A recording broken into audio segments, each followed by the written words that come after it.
The most fortified harbor in the Confederacy opened its own gate for the enemy it was built to keep out. It gave the correct password. It waved him through. He was the slave at the wheel. 3 o'clock in the morning, Charleston Harbor, May 1862. A wooden gunboat sits tied to the dock beside the headquarters of the Confederate general who commands the entire city. Her 3 white officers are asleep on shore, against standing orders.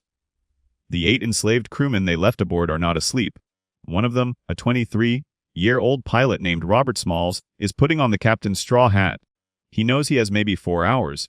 Charleston in 1862 is the beating heart of the Confederacy. It is the city where the war began. Fort Sumter still smolders in the memory of everyone alive, and now the harbor bristles with cannon. 5 separate Confederate forts guard the water between the docks and the open sea. Each one has men watching the channel through the dark. Each one has been told the same thing. Any vessel that moves without the correct signal gets fired on. No exceptions. Robert Smalls has spent his whole life learning that channel. He was born into slavery in Beaufort, South Carolina in 1839. As a boy he was hired out to work the Charleston waterfront, and the water became the one place where his skill mattered more than his status. He learned the sandbars. He learned the tides. He learned the ropes and the rigging and the signals until he could read the harbor the way you read a familiar street. By 1862 he was the wheelman of the CSS Planter, a shallow, draft steamer the Confederacy used to move guns and troops around the coast. He did the work of a pilot. He was paid the wage of a slave, which is to say almost nothing, most of it taken by the man who owned him. But he had noticed something the officers had not. The white captain C.J. Relia had a habit. He wore a distinctive wide straw hat, and he had a particular way of standing at the wheel, and he gave the harbor's signal whistles in a particular rhythm at each fort. Smalls had watched him do it dozens of times, and Smalls, in the dark, was roughly the same height. From a distance, in a captain's hat, with his arms folded the captain's way, who would look twice. That is the plan he had been quietly building for weeks. Here is what you have to understand about a plan like this. It was not only his life on the table. His wife Hannah was in the city. So were his 2 small children. He had actually tried, months earlier, to buy his family's freedom outright, and the price the owner named was $800, a fortune he had no way to reach. So the harbor became the only currency he had left. If the escape failed, he would not simply be recaptured. He would be executed, and everyone who helped him would be executed with him, and their families would answer for it too. So think about the arithmetic he was doing that night. Stay and remain property, and watch his children grow up as property. Or gamble all of them at once on 4 hours of darkness and a borrowed hat. He chose the hat. At around 3 in the morning, the planter's boiler was lit. That was the first terrible risk, because smoke rising from a docked ship in the dead of night is exactly the kind of thing a sentry notices. But nothing stirred. Smalls eased the steamer away from the wharf, and did something that seems insane until you understand it. He did not run for the sea. He turned the other way, deeper into Confederate water, toward a second dock called the North Atlantic Wharf. Because his family was there, and the families of the other crewmen. They had been hidden aboard another vessel, waiting. Smalls was not escaping alone. He was going to carry everyone out or no one. He collected them in the dark. Now there were 16 souls aboard, men, women, and children, on a stolen Confederate warship in the most heavily defended harbor in the South. And ahead of them lay the forts. This is the part where the hat had to work.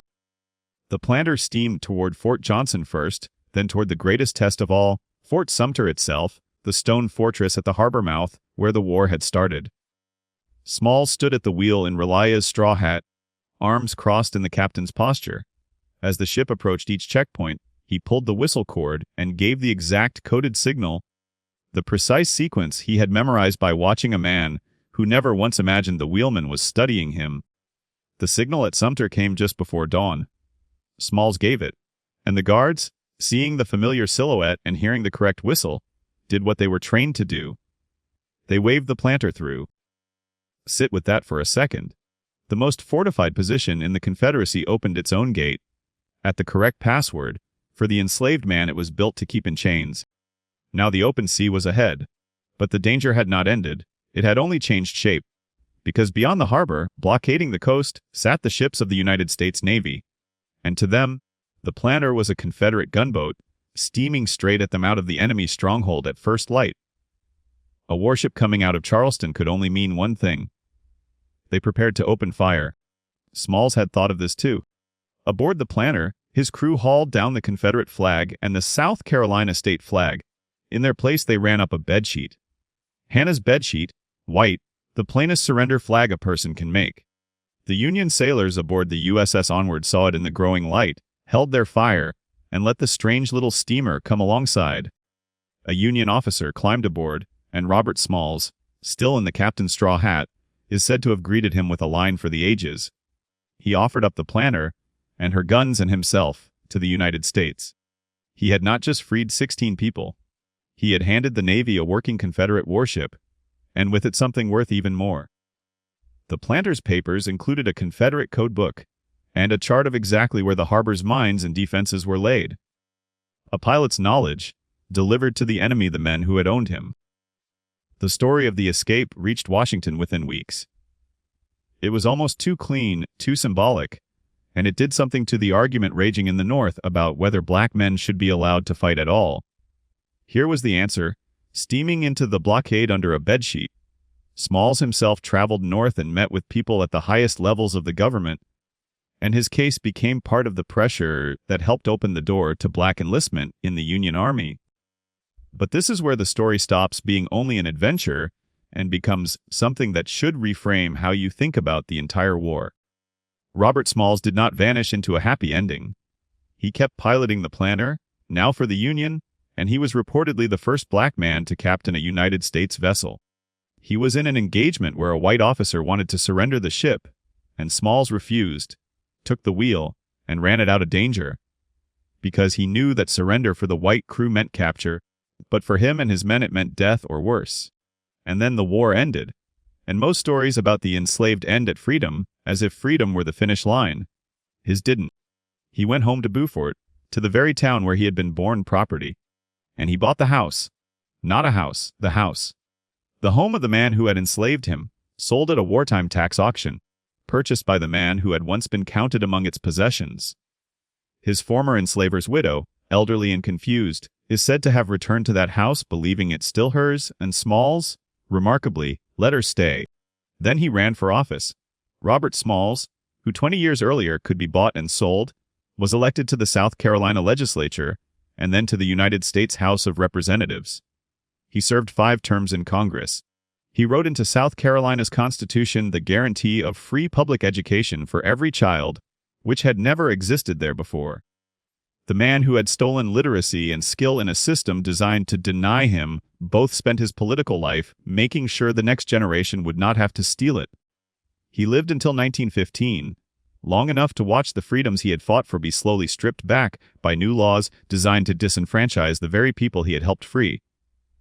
He died in the same town where he was born a slave, in the house he had bought from his own bondage, a former congressman. Now go back to the harbor.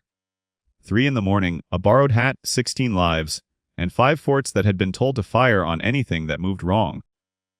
The whole plan rested on a single idea that the men guarding that harbor could not imagine. They believed the danger would come from outside, from the Union ships beyond the mouth of the water. They never once looked at the man at the wheel, because they had decided long before that night what he was, and what he was capable of. That was the flaw, not in the forts, in the assumption. Every system that keeps people down has to believe, deep in its bones, that those people cannot think, cannot plan, cannot see the whole board.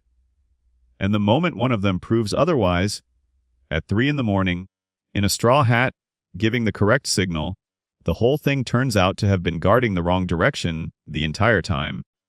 Robert Smalls did not break out of Charleston Harbor by force. He walked the front gate open with a password the enemy handed him without ever knowing they had. And the password was simply this: that they had never bothered to see him at all.